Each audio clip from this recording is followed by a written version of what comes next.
Alright, so I wanted to make this video because I saw a video from Pixel Bush about the Blight and how Blight is actually the strongest killer in the game. And after watching that video, I would have thought that Nurse was the strongest before I watched it, and now that I have watched it, I would tend to agree with Pixel Bush. However, I would like to highlight why Blight tends to be one of the strongest killers as detailed in that video is because Blight has both a very high mobility and also a high lethality. Most killers that have a high mobility, such as a teleport like Singularity or Springtrap or anyone that has that kind of mechanic, their lethality, while it's pretty good, it is not nearly on the level of Blight or Nurse. So with Blight having both high mobility and a high lethality, that is why he will be the strongest killer until he gets changes. I have figured out how to fix that. We have to either remove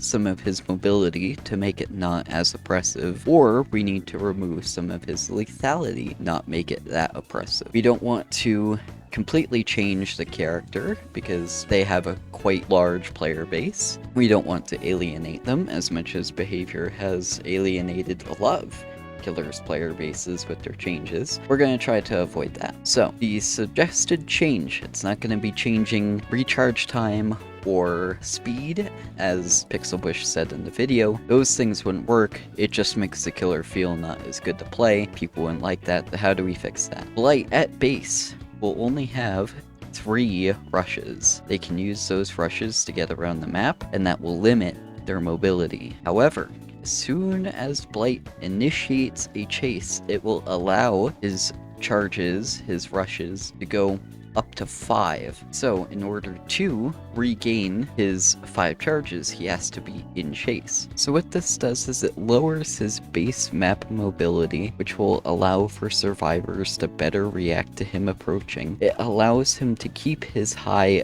chase ability. However, we are going to add a slight change to his pallet munching capability.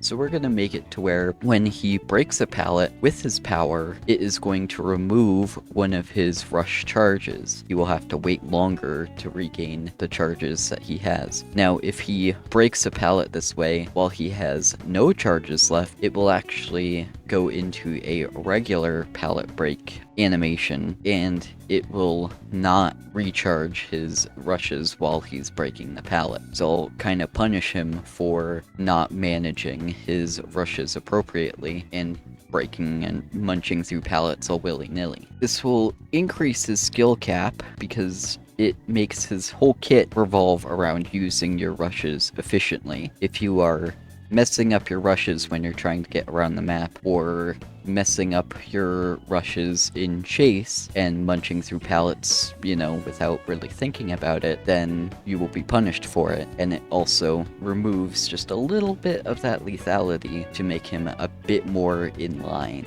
with the rest of the killers. Still quite strong, but just not the strongest out there. I think after this change, Nurse would probably be pretty solidly on top, but Nurse would need her own video of trying to figure out how to fix her. Something else that we can do if Blight players want a high mobility killer with less chase potential, we'll have an iridescent add-on that will flip the two. So instead, Blight will always be able to charge up 5 rushes. However, once Blight enters chase, it will then limit him to having only 3 rushes. And this effect would linger, we'll say, for 10 seconds after leaving a chase. So if the survivor gets a little bit far away from you, you're not going to be able to just instantly charge back up to 5. So this will make his map mobility quite strong, but your lethality in chase will be very limited, and you will have to be a very good Blight to be able to utilize only 3 charges in chase. So that is my idea of how to fix Blight. I am more than welcome to any suggestions, number changes, whatever you want. Put it in the comments below. I'll probably read all of them, and we can have a nice discussion about it. Alright, that's it. See ya.